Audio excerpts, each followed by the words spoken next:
moment où nous inaugurons ici, à Brazzaville, un nouvel émetteur de grande puissance, notre première pensée va à la France, à ceux qui souffrent et qui résistent, à ceux qui n'ont jamais désespéré, à nos vaillantes armées et à leurs chefs. C'est pour la France, pour sa libération, pour son rayonnement, que nous avons conçu et construit cet instrument, le poste de radiodiffusion de Brazzaville, le plus puissant des émetteurs français libres, porte aujourd'hui le nom de Poste national français.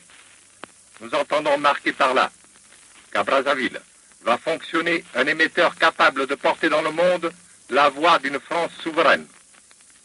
Brazzaville, première capitale de la France libre, restera, avec cet émetteur, à l'avant-garde de la lutte pour la libération de la France. Afin de rendre un juste hommage aux grands réveilleurs des énergies et des fiertés françaises, nous avons tenu à inaugurer cet émetteur le 18 juin, pour l'anniversaire de l'appel désormais historique du général de Gaulle. Nous saluons avec gratitude la grande démocratie américaine, qui est devenue l'arsenal des démocraties et qui nous a permis de construire cet instrument de combat. Notre pensée va aussi en ce jour à l'Empire français qui s'étend sur toutes les parties du monde et que nous convions à entendre notre voix. Elle sera toujours, quoi qu'il advienne, la voix incorruptible de la France. Vous allez entendre maintenant le général de Gaulle qui, depuis 2 ans, n'a cessé de s'intéresser à la construction de cet émetteur national. Vous entendrez ensuite celui qui fut, pendant 3 ans, à Londres, le porte-parole de la France combattante. Pendant plusieurs jours, vous l'entendrez régulièrement de Brazzaville, où le général de Gaulle l'a délégué pour prendre la parole. Le poste national français de Brazzaville vous parle.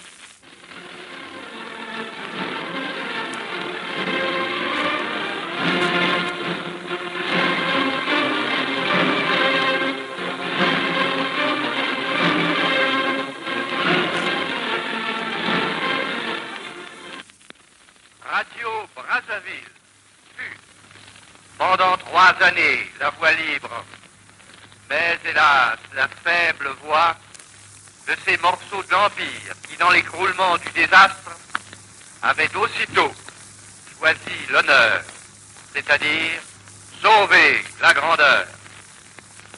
Que de Français, que de Françaises ont depuis lors passionnément cherché à capter les ondes lointaines qui leur apportaient par bribes des paroles de liberté et des nouvelles de vérité lancées par Radio Brazzaville.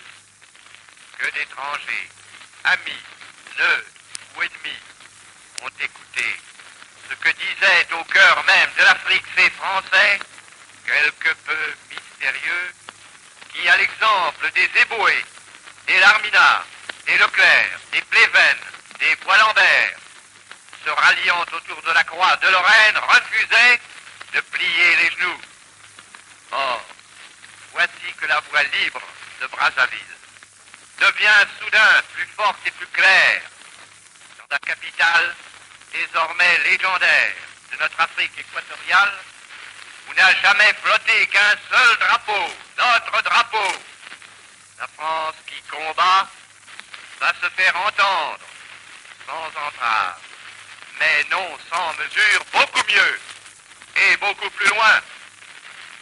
Cette voix désormais puissante, les Français et les Françaises, comme aussi des hommes innombrables dans toutes les parties du monde, pourront l'entendre et l'écouteront.